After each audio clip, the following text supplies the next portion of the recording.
Dans l'affaire Shaoli et Zeliotis, au sujet de laquelle la Cour suprême a rendu sa décision en 2005,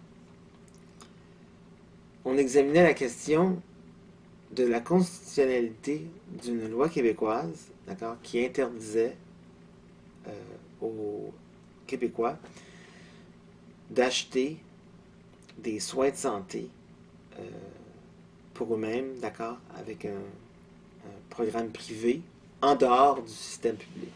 Donc, la loi interdisait aux citoyens de se procurer des services de santé dans le secteur privé, d'accord?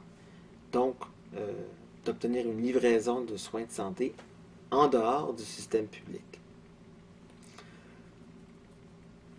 Alors donc, les appellants, d'accord, dans cette affaire-là, il s'agit d'un docteur et d'un patient. Un patient qui avait une condition médicale sérieuse, qui nécessitait un traitement urgent et qui avait peine à se faire traiter, d'accord, avait de la difficulté à se faire traiter dans le système de santé public québécois. D'accord? Donc, ce que les appellants ici alléguaient, c'était qu'il y avait des délais dans les lignes d'attente, d'accord? Il y avait des délais d'attente au Québec, d'accord, pour recevoir des soins de santé, et que ce délai d'attente, d'accord, portait atteinte à leurs droits sous la Charte des droits. Donc, que ces délais-là portaient atteinte à leurs droits à la vie et à la sécurité de la personne. D'accord? En d'autres termes, le gouvernement, d'accord, dans sa tentative de donner des soins de santé qui soient efficaces et équitables à la population, et dans son effort de maintenir un système de santé publique équitable et intègre, pour assurer l'intégrité de son système de santé publique, le gouvernement a choisi d'interdire la livraison de services de santé dans le secteur privé. D'accord. Donc, il y avait deux questions dans cette affaire, l'affaire de Shaoli et Zeliotis.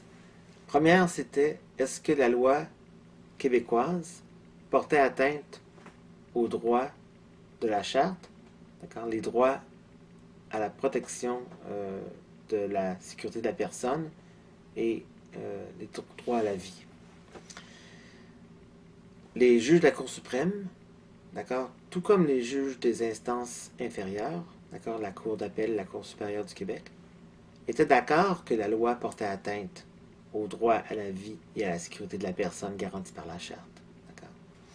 Là où il y a un désaccord, là où les juges de la Cour suprême ont été en désaccord avec les juges des cours inférieures, c'est lorsqu'ils ont dit que cette atteinte, d'accord, au droit à la vie et à la sécurité de la personne n'était pas justifiable en vertu de l'article 1 de la Charte.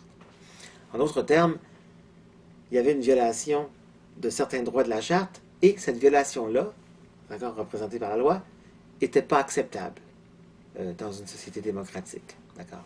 Alors, pour faire cette argumentation-là, concernant l'article 1, d'accord, dans cette affaire, on a étudié la loi québécoise en se posant la question, d'accord, est-ce que les moyens pris par le gouvernement pour atteindre un certain objectif dans cette loi-là, est-ce que les moyens étaient acceptables, étaient raisonnables, d'accord?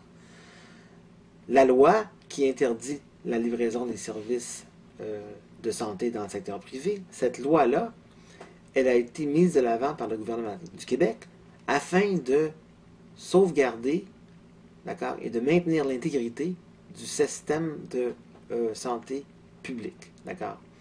Alors l'idée c'est que pour que l'argent, d'accord, des citoyens soit bien dépensé et pour que les meilleurs médecins, d'accord, que le corps médical soit vraiment bien investi dans le système de santé publique, il faut éliminer toute possibilité qu'un système de santé privé émerge en parallèle, d'accord, par rapport au système public.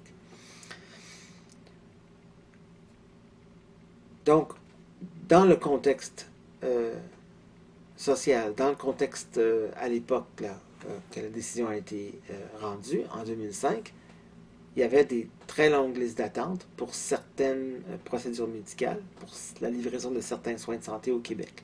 D'accord? Et c'est ça qui portait atteinte, d'accord, au droit à la vie et à la sécurité de la personne des citoyens. C'est la loi, donc, qui créait, d'accord, cette atteinte au droit de la personne. La Cour suprême a décidé que, d'accord, a jugé que l'objectif de cette loi-là, qui est de préserver un système de santé publique efficace et intègre, que cet objectif-là était justifié, mais que les moyens que le gouvernement avait choisis pour réaliser cet objectif-là, ces moyens-là n'étaient pas raisonnables dans la mesure où ça portait trop atteinte au droit à la sécurité et à la vie des citoyens. C'est une autre façon de dire que le gouvernement aurait pu prendre d'autres moyens, d'autres moyens autres que l'interdiction complète de toute livraison des soins de santé dans le privé, aurait pu prendre d'autres moyens pour réaliser l'objectif de maintenir un système de santé efficace et bien administré, intègre dans ce sens-là. D'accord? Donc, c'est pour cette raison-là que la Cour suprême, en 2005, dans cette affaire-là, a déclaré inconstitutionnelle la loi, d'accord, québécoise. Donc, vis-à-vis de cette décision-là, à la lumière de cette décision-là, si on revient sur le débat concernant la distribution du pouvoir, d'accord, si on revient donc sur la question d'un supposé transfert de pouvoir de la branche législative à la branche judiciaire, qu'est-ce qu'on peut en penser? Ben, je crois que, bon, dans cette décision-là, à mon avis, la Cour suprême a eu raison. Moi, je dirais que la décision de la Cour suprême est bonne, d'accord? Parce que les listes d'attente comme ça, qui sont si longues, ça met en péril, d'accord, la vie de certaines personnes, ça cause de la souffrance dans la vie des gens, et c'est une violation importante d'un droit fondamental, d'accord, le droit à la sécurité, à la vie, d'accord. Donc, c'est une affirmation de certains droits de la personne, et la Cour a dit que puisque la loi québécoise représentait une violation de ces droits-là qui n'étaient pas raisonnables, donc la loi est inconstitutionnelle. D'accord? Je crois que cette décision-là sert les intérêts des citoyens, si on définit ces intérêts-là comme étant le maintien et l'affirmation, la défense de leurs droits tels que identifiés dans la Charte des droits. D'accord? Donc, si on prend cette perspective-là, d'accord, sur cette décision, ça c'est une instance où la Cour suprême a invalidé une loi québécoise, et ça a été une bonne chose du point de vue de la justice. D'accord? C'était une bonne chose du point de vue de la défense des droits des citoyens. Maintenant, le gouvernement du Québec doit trouver un autre moyen. D'accord? Et bon, je ne vais pas entrer dans les détails, mais il y a d'autres moyens qu'on peut prendre, d'accord, qui ne seraient pas inconstitutionnels. D'autres moyens qu'on peut prendre pour assurer l'intégrité à long terme du système de santé publique, d'accord? Parce que je pense que, bon, tous les juges de la Cour suprême et tous les juges, en fait, des cours inférieures, tous les juges qui ont examiné cette question-là, se sont dit d'accord avec l'objectif de la province du Québec. C'est très important dans une démocratie libérale d'avoir un système de santé accessible et ouvert à tous, et un système de santé qui soit viable à long terme et qui procure d'excellents services.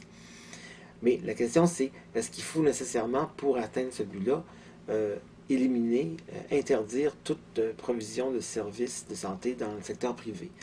un des moyens qu'on a pris dans d'autres pays, c'est d'exiger que les docteurs, d'accord, dans le secteur privé, disons, qui procurent des soins de santé, ils n'exigent pas de paiement, d'accord, de la part des citoyens qui soit supérieur à ce qu'ils reçoivent du gouvernement dans le secteur privé, public, pardon, pour d'accord, donner le même service.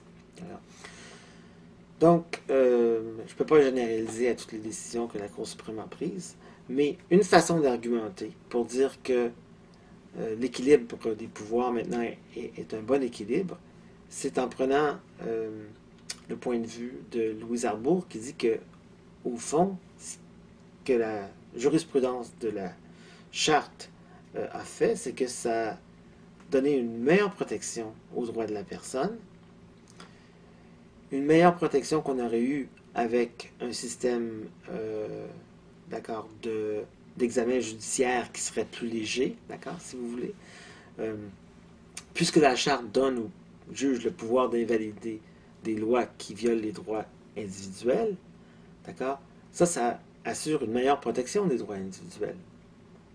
Et est-ce que l'historique de la jurisprudence de la charte montre que nos droits sont mieux défendus, d'accord, qu'ils ne l'auraient été sans une charte, d'accord, enchâssée dans une constitution ou dans un système de suprématie parlementaire? Mais ça, c'est une question empirique, il faut regarder les décisions. Mais je crois que si on regarde celle-ci, l'affaire que je viens de décrire concernant la loi québécoise et les soins de santé, si on regarde aussi la loi concernant l'avortement, si on regarde aussi certaines décisions Morgenthaler dans le domaine de l'avortement et d'autres décisions concernant l'égalité, d'accord, l'égalité des femmes, l'égalité des couples de même sexe, on peut voir que moi je dirais que, bon, pour l'instant, je dirais que la jurisprudence à l'époque de la charte a fait beaucoup pour rehausser et protéger les droits individuels et y inclut les droits à l'égalité. D'accord? Donc, on a des bonnes raisons, je crois, pour ne pas retourner à un système de suprématie parlementaire et pour penser que l'équilibre des pouvoirs entre surtout les branches législatives et judiciaires est un bon équilibre en ce moment au Canada.